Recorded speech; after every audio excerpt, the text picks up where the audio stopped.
বৃহত্তৰ লক্ষীপুৰ অঞ্চলবাসীৰ বাবে এটা ভাল খবৰ। লক্ষীপুৰত নিউ কেয়াৰ ক্লিনিক নামেৰে মুকলি হ'ল এখন নিৰ্ভৰযোগ্য চিকিৎসা প্ৰতিষ্ঠান। গোৱালপাৰা জিলাৰ লক্ষীপুৰত নিউ কেয়াৰ ক্লিনিক নামেৰে মুকলি হ'ল এখন নিৰ্ভৰযোগ্য চিকিৎসা প্ৰতিষ্ঠান। কেইবাটাও বিভাগৰ অভিজ্ঞ চিকিৎসক লৈ মুকলি হ'ল new care clinic. Lakhipur cinema হলৰ উত্তৰফালে নাতিদূৰৈত চেলাইন কেয়াৰ হাস্পতালৰ লগতে মুকলি হয় প্ৰতিষ্ঠানটো। প্ৰতিষ্ঠানটোৱে বৃহত্তৰ লক্ষীপুৰ অঞ্চলবাসীৰ বাবে আনিলে অতিকৈ এটা ভাল খবৰ। নিউ কেয়াৰ ক্লিনিকত দৈনিক লগ পাব চকু, দন্ত আৰু হাড় আৰু যিকোনো বিষ, জইণ্ট বিষ আৰু যিকোনো ধৰণৰ হাড় ভঙা, মচকা আদিৰ অভিজ্ঞ চিকিৎসক। তাৰ উপৰিও পাব MBBS আৰু প্ৰসূতি বিশেষজ্ঞ চিকিৎসকো পাব প্ৰতিষ্ঠানটোত। অতি কম খৰচত জনসাধাৰণক উন্নতমানৰ সেৱা কৰাৰ লক্ষ্য নিউ কেয়াৰ ক্লিনিক কৰ্তৃপক্ষৰ। চিকিৎসকৰ উপৰিও আছে নিৰ্ভৰযোগ্য লেবৰেটৰী আৰু ঔষধালয়। ৰাতিপুৱা 8 বজাৰ পৰা ৰাতি 9 বজালৈ জনসাধাৰণৰ সেৱা আগবঢ়াব নিউ কেয়াৰ ক্লিনিকৰ চিকিৎসক তথা কৰ্মচাৰীয়ে। আগতীয়াকৈ যোগাযোগৰ বাবে ডায়েল কৰক 7002696199 আৰু 9954294225। যিকোনো ৰোগীৰ পৰামৰ্শ ল'ব পাৰিব প্ৰতিষ্ঠানটোত। ৰোগীৰ নামভৰ্তি কৰিবলৈ আগতীয়াকৈ কৰিব পাৰিব যোগাযোগ। ভিৰৰ মাজত মুকলি হোৱা এই অত্যাধুনিক প্ৰতিষ্ঠানটোৱে দৃষ্টি আকৰ্ষণ কৰিছে অঞ্চলবাসী ৰাইজৰ। প্ৰতিষ্ঠানটোলৈ শলাগ লৈছে বহুজনে। আপুনি অতি কম খৰচত চিকিৎসা সেৱা লাভ কৰিব পাৰিব এই প্ৰতিষ্ঠানত। আগতে আই ক্লিনিক আছিল, এতিয়া আই ক্লিনিকটো অকল এটা স্পেচিয়েলিষ্ট হয়, তো আমি বেলেগ ব্যৱস্থা কৰিব নোৱাৰোঁ, বেলেগ ডিপাৰ্টমেণ্ট বহাব নোৱাৰোঁ। সেইকাৰণে এইটোকে new care clinic and pharmacy পৰিৱৰ্তন কৰিলোঁ। ইয়াৰ আণ্ডাৰত আমাৰ চাৰিটা ডিপাৰ্টমেণ্ট হ'ব। ইয়াত ফাৰ্ষ্ট অফ অল যেনে আই কেয়াৰ থাকিব, লগতে ডেণ্টেল কেয়াৰ থাকিব, লগতে গাইনো এণ্ড ফিজিচিয়ান থাকিব, লগতে অৰ্থ কেয়াৰ। ডেট মিনছ অৰ্থ মই নিজেও হ'ম। মই doctor Hasanur Rahman, MPTH and orthopaedics pursuing years. So' আমাৰ ইয়াত ব্যৱস্থাটো মানে অৰ্থপেডিক্সৰ যিমানবিলাক প্ৰব্লেম, আজিকালি লাইফ ষ্টাইল মানুহৰ পৰিৱৰ্তন হৈছে।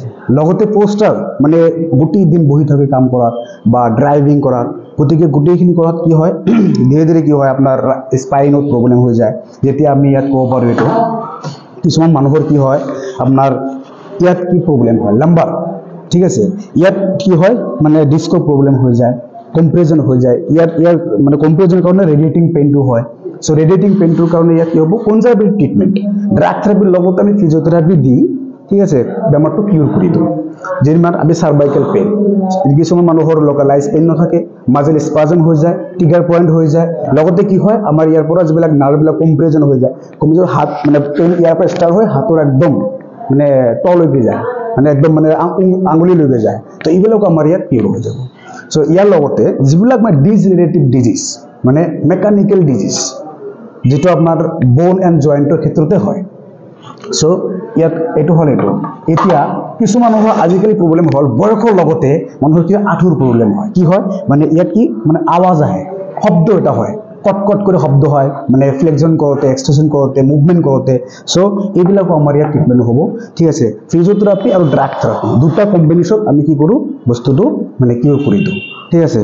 ইয়াৰ লগতে টেণ্ডন প্ৰব্লেম হয়, লিগামেণ্ট প্ৰব্লেম হয়, কেপচুলাইটিছ প্ৰব্লেম হয়, মানে মেনিস্কাছ প্ৰব্লেম হয়। এইবিলাক কি হয় কমপ্লিটলি আমি ইয়াত ট্ৰিটমেণ্টৰ ব্যৱস্থা কৰিছোঁ, মানে ড্ৰাগ থেৰাপিৰ লগতে ফিজিঅ'থেৰাপি দি আমি বস্তুটো কিউৰ কৰি দিওঁ।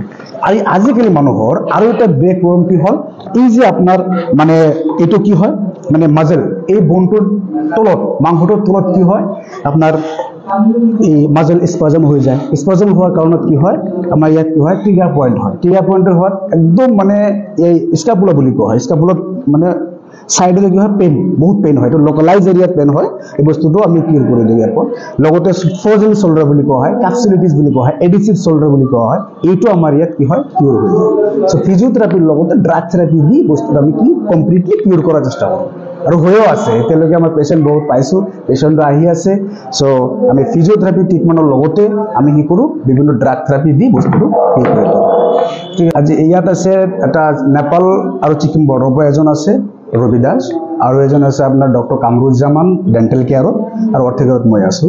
আৰু গাইনত কৰুণা মেডাম আছে, চিভিলৰ মেডাম আছে, সি অনকলত আছে, যি আহে আৰু তাকে পেচেণ্ট। এইটো আপোনাৰ ৰাতিপুৱা 8টাৰ পৰা ষ্টাৰ্ট হয় একচুৱেলি, এইটো 10টা বা 9টালৈকে থাকে আৰু ইমানখিনিতে আমি পেচেণ্টবিলাক মানে চাওঁ। মোৰ নাম ৰেজাউল ইছলাম, মই এজন ফাৰ্মাচিষ্ট হয়। মই বহুদিন ধৰি লক্ষীপুৰ বৃহৎ অঞ্চলত ৰাহাত মেডিকেল আৰু এপ'লো ডায়েগনষ্টিকত কাম কৰি আছোঁ মানুহৰ সুবিধাৰ সাথে। আমি নতুনকৈ নিউ কেয়াৰ ক্লিনিক চিনেমা হলৰ চাৰিআলিৰ ওচৰত খুলিছোঁ। 8 নম্বৰ আমাৰ ইয়াত গাইনো ডক্টৰ আছে, চকুৰ ডক্টৰ আছে, ফিজিঅ'থেৰাপিষ্ট আছে আৰু জেনাৰেল ফিজিচিয়ান। হয়, আমাৰ ইয়াতে সকলো ধৰণৰ ব্লাডৰ টেষ্ট ইয়াতে কৰা হয়। আমি যিমান পাৰোঁ কম খৰচে মানুহৰ সেৱা আগবঢ়াওঁ। হয়, এয়া আমাৰ বাবে খুবেই সুখবৰ যে লক্ষীপুৰত নতুনকৈ নিউ কেয়াৰ ক্লিনিক নামৰ এখন ক্লিনিকৰ সংযোজন ঘটিছে, যাৰ ফলত আমাৰ বৃহত্তৰ লক্ষীপুৰকে ধৰি পাৰ্শ্বৱৰ্তী মেঘালয় ৰাজ্যৰ পশ্চিম গাৰোপাহাৰ জিলাৰ মানুহখিনিও উপকৃত হ'ব বুলি আমি ধাৰণা কৰিছোঁ।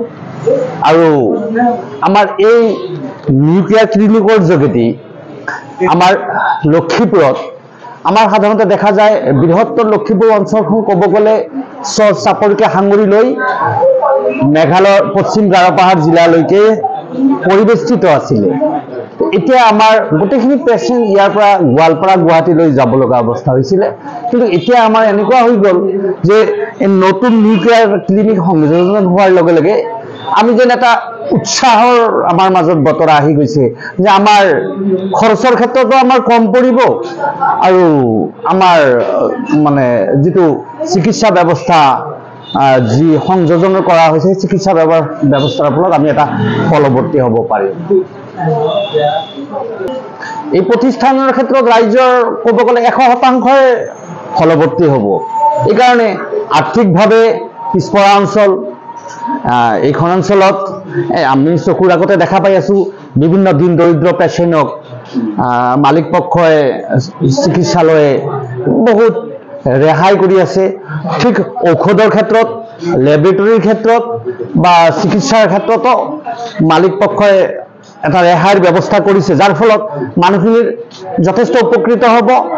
লগতে এটা কথা নকৈ নোৱাৰি যে বৰ্তমান আমাৰ যিটো বেকাৰত্বৰ ক্ষেত্ৰত আমাৰ নিবনুৱা যুৱক যুৱতীয়ে এইখন নিউ কেয়াৰ ক্লিনিকত সংস্থাপন পাই পেলাই নিজৰ জীৱন স্বাৱলম্বী কৰিছে। গতিকে মই ইয়াৰ যোগেদি এই গোৱালপাৰা জিলাৰ পশ্চিমাঞ্চলৰ লক্ষীপুৰ নগৰ সমাজত অৱস্থিত লক্ষীপুৰ নতুন বাজাৰ এৰিয়াৰ এলেকাৰ চিনেমা হলৰ নিশ্চয় কাষতে আপোনালোকে আহক আৰু বাস্তৱ ক্ষেত্ৰটো পৰ্যবেক্ষণ কৰি আপোনালোকে যাওক, তাৰপিছত নিজেই আপোনালোকে ক'ব পাৰিব চিকিৎসালয়খনত চিকিৎসা সেৱাৰ মান কিমান উন্নত। ধন্যবাদ।